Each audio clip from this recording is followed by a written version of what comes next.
You're listening to Pull Up a Chair, stories from 100 years of creating community in Jewish Baltimore, a podcast created by the Associated Jewish Federation of Baltimore. We meet each other out in public now and speak, and we have a different kind of a relationship. You'd be amazed what kind of barriers you can overcome without sacrificing any part of you by just having a conversation. Welcome back to Pull Up a Chair. I'm your host, Melissa Geer. Each month, we explore a different theme that illustrates how, for 100 years and counting, the Associated Jewish Federation of Baltimore has been a place to turn to in times of struggle or celebration, and for assistance and connection.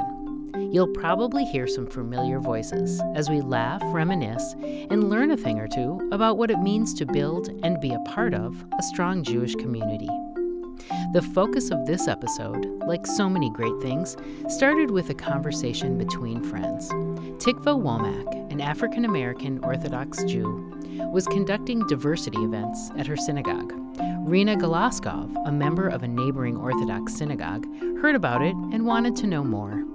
They both saw an opportunity to expand the conversation and build stronger relationships between the African-American and Jewish neighbors that live side by side in Upper Park Heights.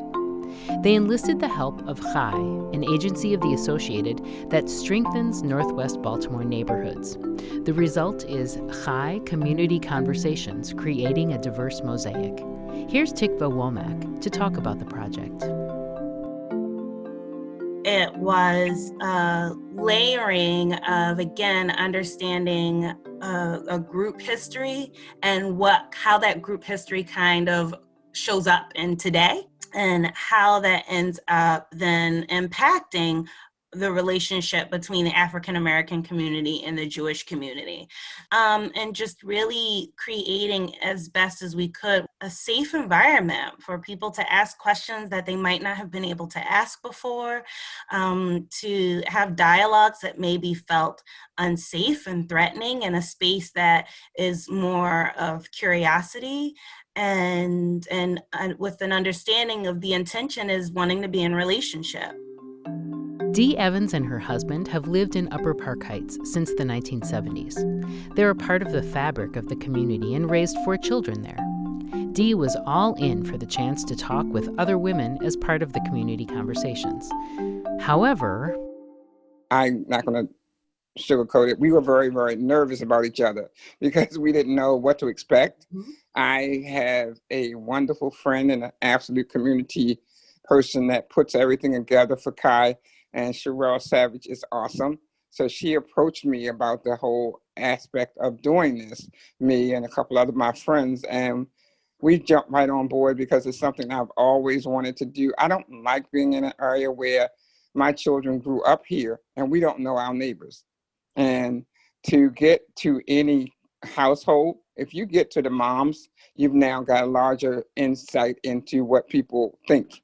So we see in a room full of women that have every age range you could name and has raised kids. And my curiosity was different than somebody else's curiosity, but people were brave enough to ask all kinds of questions. And it was just really, really received well. I am so thrilled to be a part of this group. The group met in person until pandemic restrictions moved them online. The women continued their conversations while protests against racial injustice swept through the country after the death of George Floyd in Minneapolis.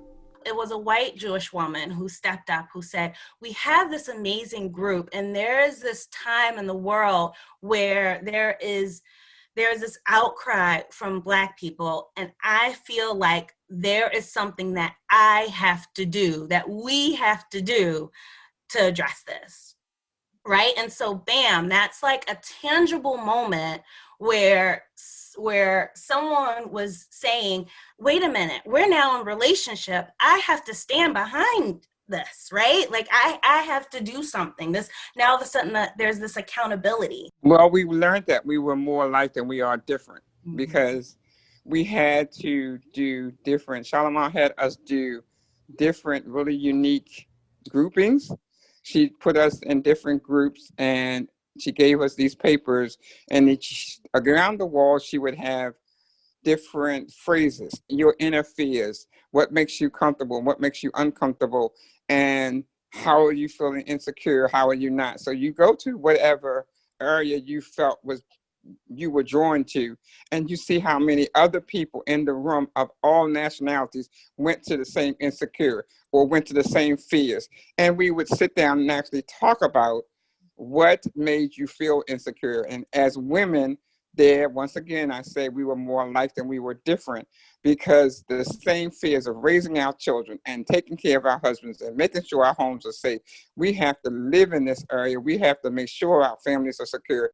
You know, the truth is, my soul, by being surrounded by all these different women, my son's being surrounded by all these beautiful, just heartfelt women, and having, like I said, these different aunties around them, they're better off for it. So if people were able to really embrace that being in relationship with someone that's different from me, right? Maybe engaging in a conversation I might be afraid of is good for me. And I think there was a focus in our particular group around Orthodox, right? Because what we found is Orthodox community and African-American community are side by side, and sometimes a conversation doesn't always happen in that.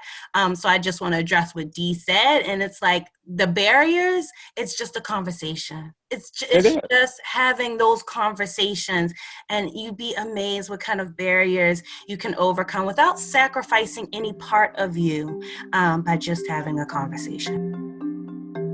Community Conversations is on hold temporarily due to the COVID-19 pandemic. But when public safety measures allow, the group will be going strong. Tikvah and Dee hold those thoughts for the future.